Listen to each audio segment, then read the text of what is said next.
Hello, my dear students. How are you all? Today we are going to start the sixth poem of your syllabus, that is Amanda, and it is written by Robin Clan. इसे Robin Clan ने लिखा है. This is a very interesting poem, students, क्योंकि एक poem जो है वो आप ही की एज की एक स्कूल गोइंग गर्ल के बारे में है, एक टीनेज जो है गर्ल के बारे में है, who is always checked and instructed by her mother. उसकी मदर जो है हमेशा, जैसे आपकी मदर जो है हमेशा आपको जो है अलग अलग कामों के लिए जो है रोकती और टोकती रहती है. तो the same problem is faced by Amanda. Amanda भी सेम प्रॉब्लम को फेस कर रही है. और जैसे कई बार ऐसा होता है कि जब आपकी मदर बार बार आपको जो है डांट रही है या कोई भी काम करने के लिए इंस्ट्रक्शंस दे रही है कि ये सामान यहाँ मत रखो, ऐसे मत करो, वैसे मत बैठो, ऐसे मत चलो, सीधे होके बैठो, सीधे होके चलो, ऐसे मत खाओ, वैसे मत खाओ, ये चीज खाओ, वो चीज मत खाओ. तो इस तरह की इंस्ट्रक्शंस जो है अमेंडा को भी जो है मिलती रहती हैं आप लोगों की तरह. और as a result of that क्या होता है कि वो अपनी मदर की बातों को इग्नोर करना शुरू कर देती है, जैसा कि इस एज में होता है, और जो है डे ड्रीमिंग में खो जाती है और अपने ही एक वर्ल्ड ऑफ इमेजिनेशन में खो जाती है. उसे जो है इस रियल वर्ल्ड से ज्यादा अच्छा अपना इमेजिनेशन वाला वर्ल्ड लगने लगता है और वो वहीं पर जाना चाहती है, वहीं पर रहना चाहती है, और वो भी अकेले, जहां पर उसे रोकने टोकने वाला कोई ना हो. So dear students, let us start the poem and read it, enjoy it. So let us start. Don't bite your nails, Amanda. Here the name of the girl is Amanda. तो Amanda की जो है mother, most probably her mother, क्योंकि इसमें कहानी हुआ है कि कौन है वो पर्सन, एल्डर पर्सन कौन है जो उसको बार बार डांट रहा है. सो आई फील कि वो उसकी मदर ही है, क्योंकि एक मदर ही इस तरह से इंस्ट्रक्शंस देती हैं. सो शी सेज, मदर कहती है अपनी बेटी को, अपनी डॉटर को, don't bite your nails Amanda, अपने नेल्स को मत काटो. Don't hunch your shoulders. Hunch means होता है to raise and bend one's body forward, कि अपनी बॉडी को जो है आगे की तरफ झुकाना. तो उसकी मदर उसको कहती है अपने शोल्डर्स आगे की तरफ मत झुकाओ Amanda. Stop that slouching. Slouching means sitting और मूविंग लेजीली. तो यहाँ पर है सिटिंग लेजीली. तो उसकी मदर कहती है कि इस तरह से जो है बैठना, लेजीली बैठना बंद करो. Stop it and sit up straight, और सीधी होकर बैठो Amanda. So in this stanza these instructions are given to Amanda by her mother. उसकी मदर उसको ये इंस्ट्रक्शंस देती है कि तुम जो है अपने नेल्स मत काटो, अपने कंधे झुकाकर मत बैठो, और लेजीली मत बैठो, तुम सीधी होकर बैठो, स्ट्रेट होकर बैठो. So let us read the second stanza. Second stanza में देखिए, ये वाला जो स्टैंजा है सेकेंड, इसे जो है पॉइंट ने जो है ब्रैकेट में लिखा है. तो अभी जो है फर्स्ट स्टैंजा में क्या है कि अमेंडा की मदर ने उसे जो है इंस्ट्रक्शंस दी बड़े ही कमांडिंग वे में, और उसके बाद जो है अमेंडा परेशान होकर जो है she is lost in the day dreaming. वो जो है इस वाले स्टैंजा में हमें दिखाया गया है कि वो अपने जो है वर्ल्ड ऑफ ड्रीम्स में खो जाती है और अपने आप को जो है वो जो है उस वर्ल्ड में जो है चाहती है कि मैं ऐसे वर्ल्ड में चली जाऊं. कैसे वर्ल्ड में चली जाऊं? देयर इज अ लैंग्विड इमरल्ड सी, कि मैं ऐसी जगह पर चली जाऊं या मैं ऐसी जगह पर हूं जहां पर क्या है, लैंग्विड. लैंग्विड मीन्स रिलैक्स्ड, बड़ा ही शांत.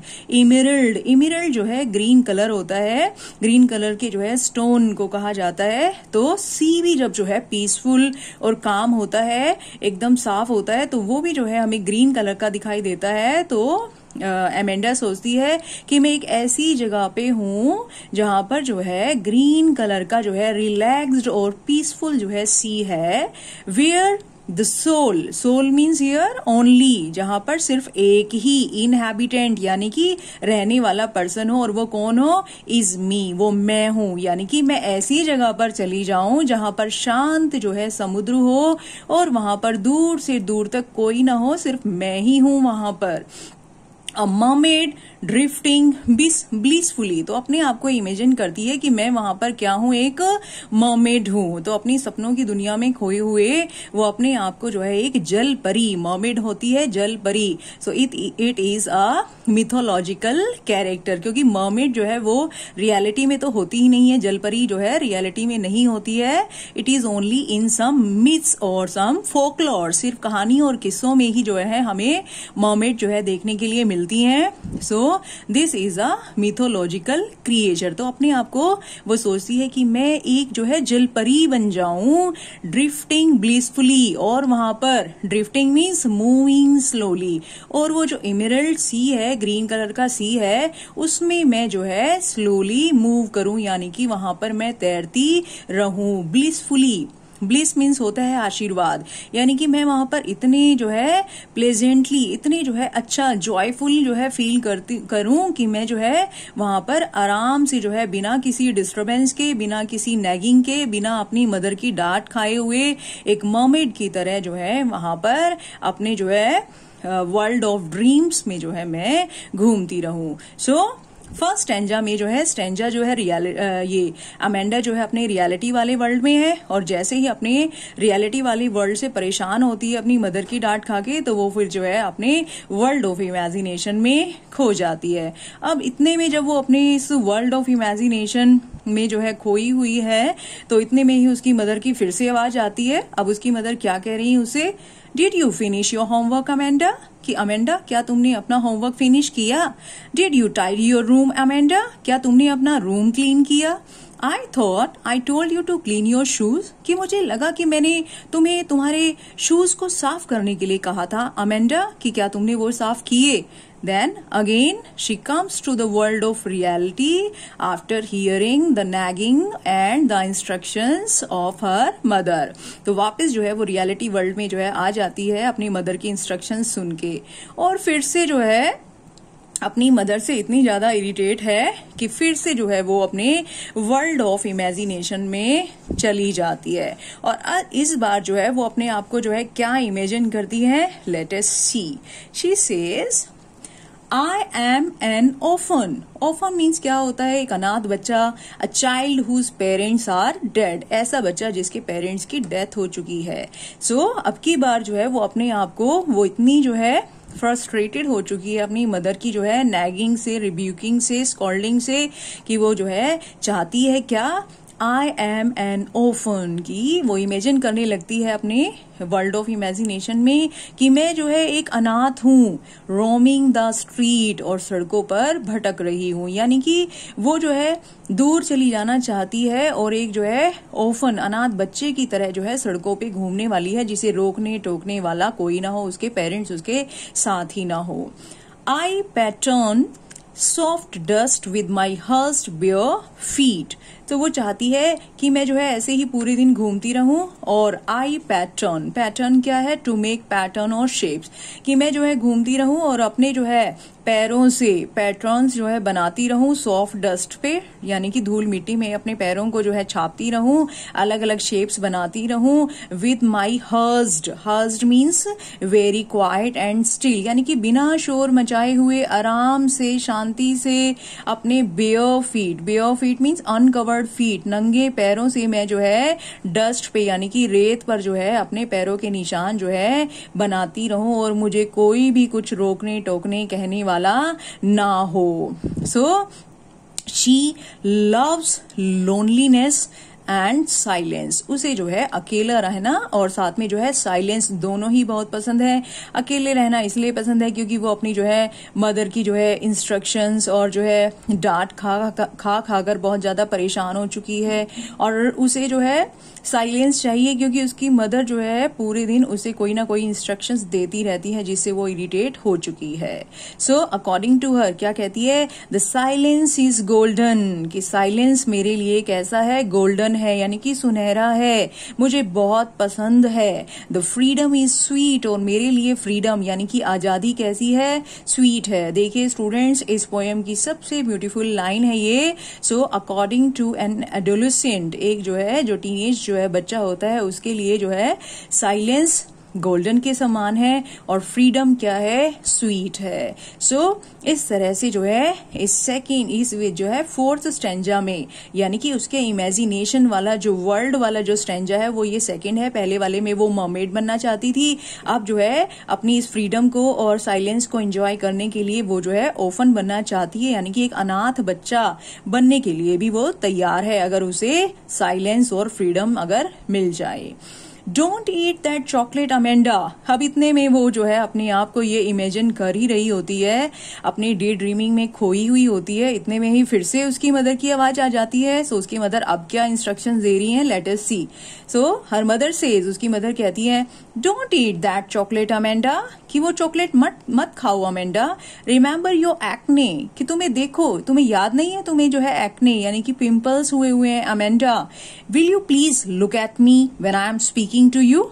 सो उसकी मदर उसे बार बार डांट रही है और उनको जो है इग्नोर करती है, वो उनसे आंखें नहीं मिलाती है। तो उसकी मदर को बड़ा इंसल्टेड फील होता है। तो उसकी मदर उसको बोलती है will you please look at me when I am speaking to you, कि जब मैं तुमसे बात कर रही हूं तो क्या तुम मेरी तरफ देखोगी नहीं अमेंडा, मेरी तरफ देखो जब मैं तुमसे बात कर रही हूं। तो इस तरह से जो है एक के बाद उसकी मदर जो है उसे इंस्ट्रक्शंस दिए जा रही हैं और उसे बार बार डांट रही हैं और इस सब से वो बहुत ज्यादा इरिटेटेड हो गई है। सो अगेन एक बार फिर से she goes to the world of her imagination. फिर से वो अपने सपनों की दुनिया में खो जाती है और अब की बार अपने आप को जो है क्या इमेजिन करती है, let us see. She says, वो कहती है आई एम रपुंजल। अब की बार वो अपने आप को रपुंजल जो है इमेजिन करती है। रपुंजल क्या है, देखिए जर्मन फेरी टेल्स में आपने देखा भी होगा, एज अ चाइल्ड आपने टीवी पर देखा भी होगा कि रपुंजल नाम की जो है एक गर्ल जो कि जर्मन फेरी टेल्स में होती है। तो ये कोई रियल में गर्ल नहीं थी, एक्चुअली ये भी जो है एक जो है मिथोलॉजिकल जो है कैरेक्टर है। कहाँ का जर्मन फेरी टेल्स में जो है ये पाई जाती है। ये गर्ल जो है किसी कहानी में थी जर्मन फेरी टेल में। तो रपुंजल एक जो है गर्ल होती है जिसे एक विच जो है एक टावर पर जो है बंदी बना लेती है, उसे वहां कैद कर देती है और फिर एक राजकुमार आकर जो है उसे छुड़ाता है, उस टावर से मुक्त कराता है जहां पे उसे कैद किया गया है। और ऐसा वो कैसे कर पाता है, कैसे वो उसे आजाद कर पाता है कि रपुंजल की जो है 2 लॉन्ग गोल्डन प्लेट्स होती हैं, चोटी होती हैं। तो वो क्या करती है कि अपनी जो है गोल्डन प्लेट्स को नीचे की तरफ जो है लटका देती है और वो प्रिंस जो है टावर पर चढ़ जाता है और रपुंजल को वहां से छुड़ा ले जाता है। तो now she compares herself to Rapunzel. अब वो अपने आप को रपुंजल से कंपेयर करती है, कहती है आई एम रपुंजल, कि मैं रपुंजल हूं। I have not a care, कि मैं जो है कुछ भी किसी भी चीज की परवाह नहीं करती, जैसे हम कह देते हैं आई डोंट केयर। सो इस तरह से वो कहती है कि अगर मैं रपुंजल बन जाऊंगी तो मुझे कोई चिंता ही नहीं होगी किसी भी तरह की। Life in a tower is tranquil and rare. So जो ट्रैंक्विलिटी की बात कर रही है यहाँ पे, ट्रैंक्विल मीन्स होता है काम और पीसफुल। तो कहती है लाइफ इन अ टावर, कि टावर में जो मेरी लाइफ होगी वो कैसी होगी, ट्रैंक्विल, शांत होगी, पीसफुल होगी, एंड रेयर। रेयर मीन्स जो चीज इजीली नहीं मिलती, अब उसे जो है इजीली फ्रीडम और जो है साइलेंस मिल नहीं रहा है, तो उसके लिए जो है ये जो साइलेंस है, ये जो पीसफुल जो एटमॉस्फेयर है उसके लिए तो रेयर ही है, बड़ी मुश्किल से उसे मिलेगा। तो कहती है life in a tower is tranquil and rare, कि लाइफ जो मैं वहां बिताऊंगी टावर में वो मेरे लिए बड़ी ही पीसफुल और रेयर होगी। I'll certainly never let down my bright hair, कि मैं कभी भी नेवर, कभी भी नहीं, लेट डाउन मीन्स डिसेंड, नीचे की तरफ लटका देना, माई ब्राइट हेयर। वो कहती है रेपुंजल ने तो अपने आप को वहां से छुड़ाने के लिए अपने जो है ब्राइट हेयर को नीचे की तरफ लटका दिया था और प्रिंस को ऊपर आने दिया था अपने आप को वहां से छुड़ाने के लिए, लेकिन मैं ऐसा बिल्कुल नहीं करने वाली हूँ। I will certainly never let down my bright hair, कि मैं तो अपने ब्राइट हेयर को कभी भी नीचे नहीं लटकाऊंगी, क्योंकि मैं चाहती ही नहीं कि कोई प्रिंस आकर मुझे बचाए, क्योंकि मुझे तो उस टावर की जो पीसफुलनेस है और जो शांति है वो बड़ी पसंद है। अब इतने में वो अपने इस वर्ल्ड ऑफ इमेजिनेशन में खोई हुई है, डे ड्रीमिंग में जो है सोच रही है कि काश मैं रपुंजल हूं और ये जो है मैं इस तरह से वहां टावर में जो है बंद हूं। तो उसमें वो ख्यालों में वो खोई हुई है। इतने में उसकी मदर फिर से उसे आवाज लगाती है, कहती है stop that sulking at once Amanda, कि अपना ये बुड़बुड़ाना, सल्किंग, ये जो अपना जो है गुस्से वाला फेस बनाना जो है, अपनी ये ब्रूडिंग जो है बंद करो Amanda. You are always so moody, कि तुम जो है हमेशा इतना मूडी क्यों होती हो? मूडी मीन्स होता है एक ऐसा पर्सन जिसका बिहेवियर जो है अनप्रिडिक्टेबल होता है, बड़ा टेम्परामेंटल होता है वो पर्सन। कभी कभी जो है कभी उसका मूड कुछ हो जाता है, कभी कुछ हो जाता है, तो वो अपनी बेटी को कहती है कि you are always so moody, कि तुम्हारा बिहेवियर बड़ा अजीब होता है हमेशा। Amanda, anyone would think that I nagged at you, कि तुम ऐसा फेस बनाना बंद करो, अदरवाइज कोई भी ये सोचेगा कि आई हैव नैग्ड एट यू, कि मैंने तुम्हें हरास किया है, मैंने तुम्हें परेशान किया है। सो अमेंडा, स्टॉप डूइंग इट, तुम ऐसा करना बंद करो। सो डियर स्टूडेंट्स, इस जो है पोएम के अंदर ये जो 6 स्टेंजाज जो है हमारे सामने आए हैं, सॉरी 6 नहीं है, 7 है। इन 7 स्टेंजाज में जो है क्या होता है कि एक बार तो जो है रपुंजल अपनी रियलिटी वाले वर्ल्ड में है, फिर उसके बाद अपने ड्रीमी वर्ल्ड में है, फिर दोबारा से रियलिटी में है, फिर जो है ड्रीमी वर्ल्ड में है। तो इस तरह से ये हमारी जो है पोएम खत्म हो जाती है। Now I would like to discuss the rhyme scheme of this poem. देखिए, एग्जाम में आपको जब एक्सट्रैक्ट आता है कोई सॉल्व करने के लिए, तो क्या होता है कि आपको कोई स्टेंजा दिया जाता है, तो स्टेंजा को देखकर ही आपको राइम स्कीम का जो है पता लगाना होता है। और मैंने अपनी प्रीवियस वीडियोस में भी आपको बताया है कि राइम स्कीम को फाइंड आउट करना इट्स वेरी इजी।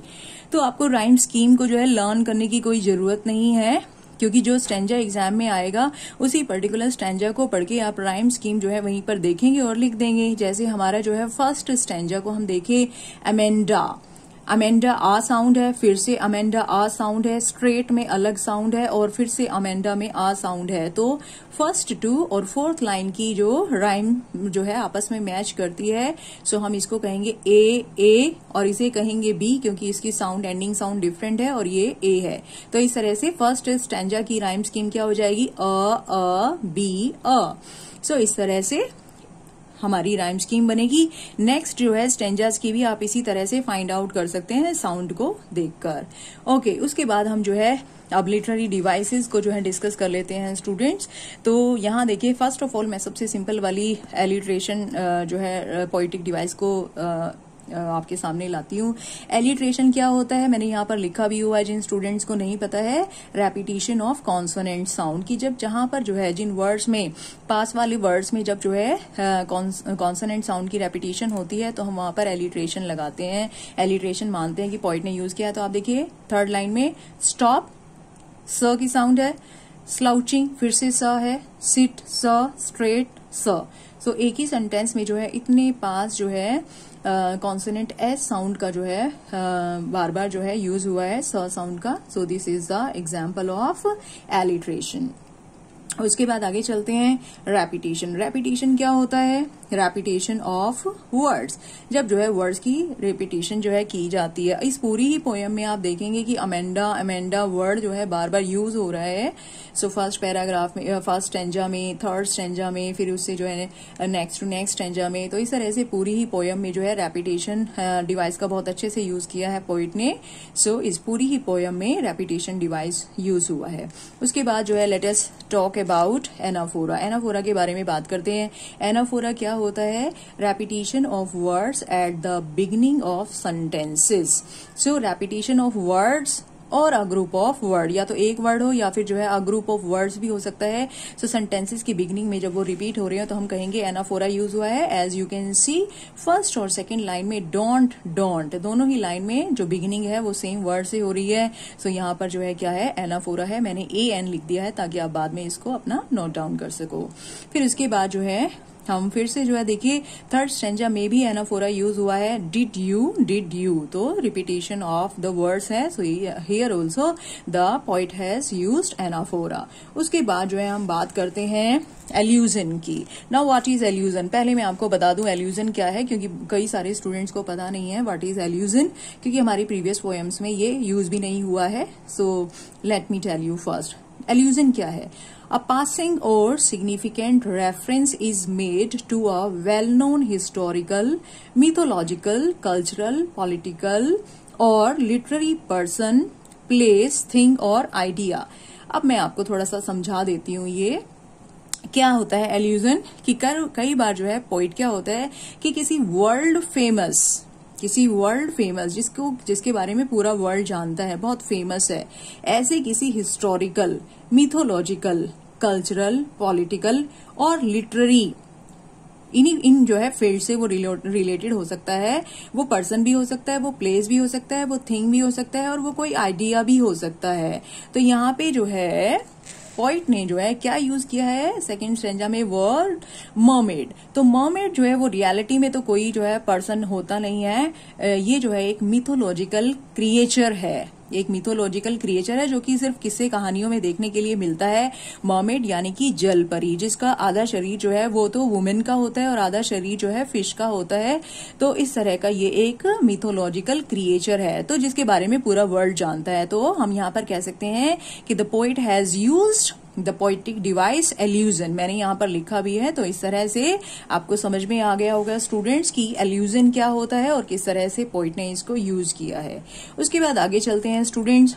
उसके बाद जो है हम बात करेंगे मेटाफोर की। मेटाफोर जो है क्या होता है? मेटाफोर एक जो है डायरेक्ट कंपैरिजन होता है, ठीक है, जिसमें जो है ना तो जो है पोइट कंपैरिजन के लिए जो है ना तो लाइक का यूज करता है, वहां पर एज भी नहीं होता है, सो भी नहीं होता है, ये डायरेक्ट कंपैरिजन होता है, ठीक है। जैसे मैं कहूं आई एम अ फ्लावर, ठीक है, तो यहाँ पर मैंने अपने आप को डायरेक्ट एक फ्लावर बता दिया है। अगर मैं कहूं I am like a flower तो वो हो गया सिमली, ठीक है। तो यहाँ पर मेटाफर के जो है 3 यूजेस किए हैं पोइट ने। एक तो जो है जब अमेंडा जो है अपने आप को कहती है कि मैं मर्मेड हूं, फिर दोबारा वो कहती है मैं एक ओफन हूं, और तीसरी बारी में जब वो कहती है मैं जो है रेपुंजल हूं। तो ये जो है तीनों ही डायरेक्ट एग्जाम्पल है, ये जो है एग्जाम्पल है मेटाफोर के, जहां पर जो है पोइट ने इनको यूज किया है। तो यहाँ पर जो है वो अपने आप को कहती है where the sole inhabitant is me a mermaid, अपने आप को एक मर्मेड बताती है। जलपरी कहती है मैं एक जलपरी हूं, ये नहीं कहती मैं जलपरी के जैसी हूं, वो कहती है मैं एक जलपरी हूं, डायरेक्टली अपने आप को यही बोल रही है। फिर उसके बाद जो है वो कहती है आई एम एन ओफन, फिर वो अपने आप को एक अनाथ दिखाती है, कहती है मैं एक ओफन हूं। सो तीसरा एग्जाम्पल में जो है अभी मैं आपको दिखा देती हूँ। तीसरे एग्जाम्पल में देखिए स्टूडेंट्स, वो अपने आप को कहती है आई एम रेपुंजल, वो ये नहीं कह रही I am like a Rapunzel, वो अपने आप को ये नहीं कहती कि मैं रेपुंजल बन जाऊं, वो तो डायरेक्ट ही कह रही है कि आई एम रेपुंजल, मैं रेपुंजल हूं। So these are the 3 examples of metaphor which the poet has used very beautifully. Now at the ending I would like to discuss the theme and the message of the poem. So theme को discuss करूंगी मैं. So the name of the poem is Students Amanda and the poet is Robin Klein. So theme क्या है देखिए इस poem का. The poem deals with child psychology. ये poem जो है child psychology के बारे में है, as well as lack of insight. Lack of insight. Lack means क्या होती है? कमी. Lack of insight कि पेरेंट जो है समझ नहीं पाते हैं. On the part of parents जो है समझ नहीं पाते हैं children's थॉट प्रोसेस कि बच्चों का माइंड जो है किस तरह से काम करता है, वो इस चीज को नहीं समझते हैं। तो ये पोएम डील किससे करती है? चाइल्ड साइकोलॉजी से, और बच्चों और जो है पेरेंट्स के अंदर जो है इस चीज की कमी से, यानी कि बच्चों को की भावनाओं को समझ ना पाना, ये चीज जो है इसमें डिस्कस की गई है पोएम में। The poem shows the more we suppress children, ये पोएम हमें ये भी जो है शो करती है कि जितना ज्यादा हम जो है बच्चों को दबाते हैं, जितना ज्यादा हम बच्चों को जो है दबाते हैं, जितना ज्यादा उनको रोक टोक करते हैं, the more defined they become, और उतने ही वो विरोधी बनते जाते हैं, उतने ही जो है उनका नेचर जो है खराब होता चला जाता है, उतना ही वो हमारे अगेंस्ट जो है बोलने लग जाते हैं। एज अ रिजल्ट, और इसका नतीजा क्या होता है? They start treating reality to be harsh, तो उन्हें रियलिटी हार्श लगने लग जाती है। They don't like the reality and choose daydreaming, और वो जो है डे ड्रीमिंग को ज्यादा अच्छा समझने लगते हैं और डे ड्रीमिंग में खोए रहते हैं। And a world of imagination, उन्हें जो है डे ड्रीमिंग करना और वर्ल्ड ऑफ इमेजिनेशन में खोए रहना ही अच्छा लगता है, तो वो अपने पेरेंट्स को इग्नोर करने लग जाते हैं और डे ड्रीमिंग में खोए रह जाते हैं। सो अब इसका मैसेज क्या है कि इस सिचुएशन को जो है इस पोएम के थ्रू दिखाकर जो है पोइट हमें जो है क्या कहना चाहता है, क्या मैसेज देना चाहता है? This poem gives the message कि ये पोएम ये मैसेज देती है that children should be given more freedom, कि बच्चों को हमें जो है ज्यादा फ्रीडम देनी चाहिए, या जो है एक लिमिटेड फ्रीडम तो उन्हें देनी ही चाहिए। एक्सेसिव नैगिंग, नैगिंग मीन्स होता है डांटना, कि जब आप उनको एक्सेस यानी कि बहुत ज्यादा डांटते हो, मेक्स देम डिफाइंड, तो वो आपके विरोधी हो जाते हैं, आपके आगे से बोलने लग जाते हैं, आपको सुनते नहीं है, आपको डिसोबे करने लग जाते हैं। And they start ignoring elders, यानी कि बड़े को जो है कहना मानना जो है इग्नोर करने लग जाते हैं, उनका कहना नहीं मानते हैं। पेरेंट्स शुड मेंटेन, कि पेरेंट्स को मेंटेन करना चाहिए अ हेल्दी बॉन्ड, एक अच्छा रिश्ता बनाना चाहिए विद देयर चिल्ड्रन, अपने बच्चों के साथ एक हेल्दी रिलेशन बनाना चाहिए। दे शुड अंडरस्टैंड, उन्हें समझना चाहिए द साइकोलॉजी ऑफ चिल्ड्रन, उन्हें अपने बच्चों की मन की बात समझनी चाहिए कि वो भी तो जो है ह्यूमन बीइंग है, उन्हें भी फ्रीडम चाहिए।